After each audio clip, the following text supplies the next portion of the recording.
जय हिंद। एक बार फिर से आप सभी का वयम जीएस रिसर्च सेंटर पर स्वागत है। आज है 17 मई। तो 17 मई को बनने वाले जितने भी महत्वपूर्ण करंट हैं उनको हम इस वीडियो में डिस्कस करेंगे।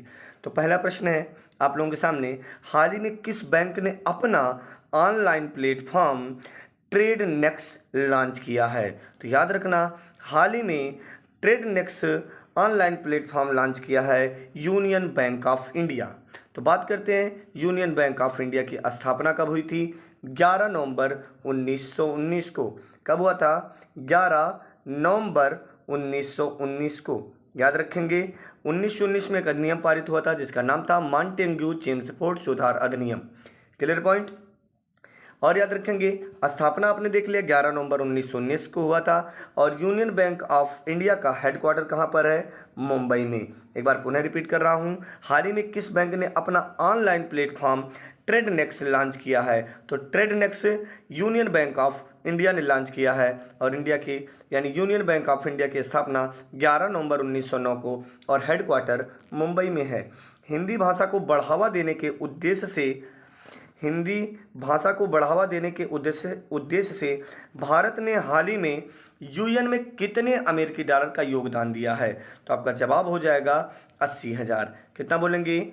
आपका जवाब क्या हो जाएगा? 8 लाख डॉलर। क्या बोलेंगे? 8 लाख अमेरिकी डॉलर। यानी हिंदी भाषा को बढ़ावा देने के उद्देश्य से भारत ने हाल ही में यूएन में कितने अमेरिकी डॉलर का योगदान दिया?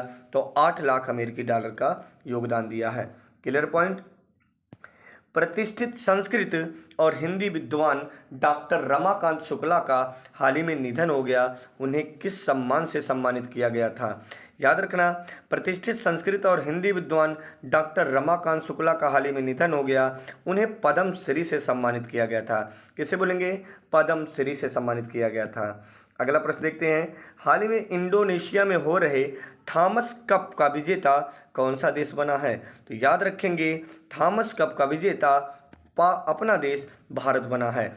याद रखेंगे, इंडोनेशिया 14 बार विजेता रह चुका है और अब की बार इंडोनेशिया में हो रहे थॉमस कप को विजेता भारत देश बना है। Clear point.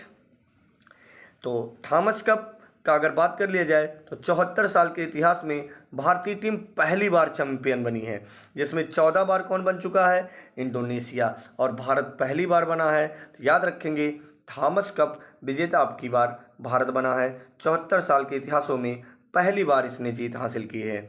हाल ही में मॉर्गन स्टैनली ने भारत के वित्त वर्ष 2023 की अनुमानित विकास दर को घटाकर कितने प्रतिशत कर दिया है? याद रखेंगे, मॉर्गन स्टैनली ने भारत के वित्त वर्ष 2023 की अनुमानित विकास दर को घटाकर 7.6 कर दिया है।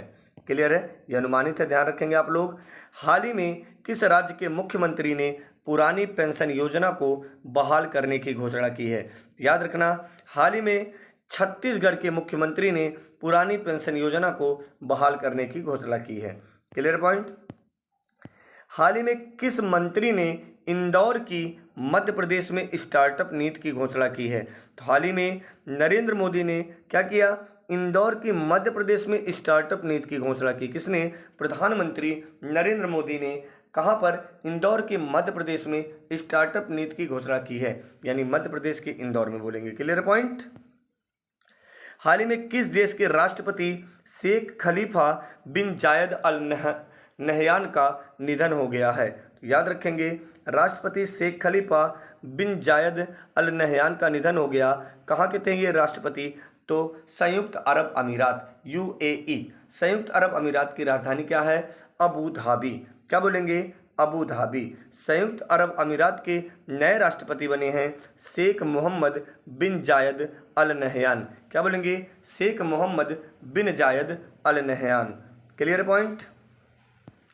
हाल ही में रामनाथ कोविंद द्वारा कितनी अधिवक्ता को दिल्ली हाई कोर्ट के जज के रूप में नियुक्त किया गया है? याद रखेंगे, दिल्ली हाई कोर्ट के जज के रूप में नियुक्त किया गया कितने न्यायाधीशों को? 9। किसके द्वारा नियुक्त किया गया? तो आपका जवाब हो जाएगा रामनाथ कोविंद के द्वारा। Clear point. अब बात करते हैं, अगर हम आपसे कह दें सर्वोच्च न्यायालय अनुच्छेद कितने से कितने तक है, तो आपका जवाब हो जाएगा अनुच्छेद 124 से लेकर 147। अगर हम हाई कोर्ट की बात कर लें तो याद रखना हाई कोर्ट और अधीनस्थ न्यायालय दोनों ही 213 से लेकर 214 से लेकर कहाँ तक जाएंगे, 237 तक जाएंगे। Clear point.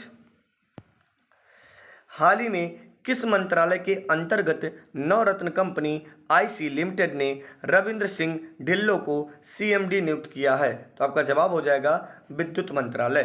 तो विद्युत मंत्रालय के अंतर्गत नवरत्न कंपनी आईसी लिमिटेड ने में रविंद्र सिंह ढिल्लों को सीएमडी नियुक्त किया गया है। चलिए प्रीवियस डे के प्रश्न हैं, आप लोग वीडियो को पॉज करके अपना प्रश्न का आंसर कमेंट करेंगे और किसके कितने सही है सभी लोग बताएंगे। तो किस मंत्रालय द्वारा कहा गया हर साल 21 मई को, कितने मई को, 21 मई को आतंकवाद विरोधी दिवस मनाया जाएगा? तो उम्मीद करते हैं आप लोग आंसर दे चुके होंगे। तो याद रखना गृह मंत्रालय के द्वारा, किसके द्वारा, गृह मंत्रालय के द्वारा हर साल 21 मई को आतंकवाद विरोध दिवस के रूप में मनाया जाएगा। भाजपा अध्यक्ष मणिक साहब को कहाँ के नए मुख्यमंत्री बनाया गया है? तो याद रखना मणिक साहब को त्रिपुरा का नया मुख्यमंत्री बनाया गया है। किस राज्य के मुख्यमंत्री जयप्रकाश दलाल ने चारा बिजाई योजना शुरू की है? तो जयप्रकाश दलाल ने चारा बिजाई योजना शुरू की है कहाँ से? तो आपका जवाब हो जाएगा कृषि, क्या बोलेंगे, हरियाणा। यानी कृषि मंत्री जयप्रकाश दलाल ने चारा बिजाई योजना शुरू की है तो हरियाणा। तो हरियाणा के कृषि मंत्री याद रखेंगे। एप्पल को पीछे छोड़कर कौन सी कंपनी विश्व की सबसे मूल्यवान कंपनी बन गई है? उम्मीद करते हैं आप लोग जवाब दे चुके होंगे। तो आरामको पेट्रो कंपनी है, जैसा कि आप लोगों को कल बताया गया था। फोर्ब्स के द्वारा सबसे ज़्यादा कमाई करने वाले एथलीट कौन बन चुके हैं? तो आपका जवाब हो जाएगा लियोनेल मेसी। क्या बोलेंगे प्यारे बच्चों, लियोनेल मेसी। तो वीडियो को यहीं पे समाप्त करते हैं। अगर आप लोगों को वीडियो पसंद आए तो वीडियो को शेयर करना ना भूलें। Best of luck.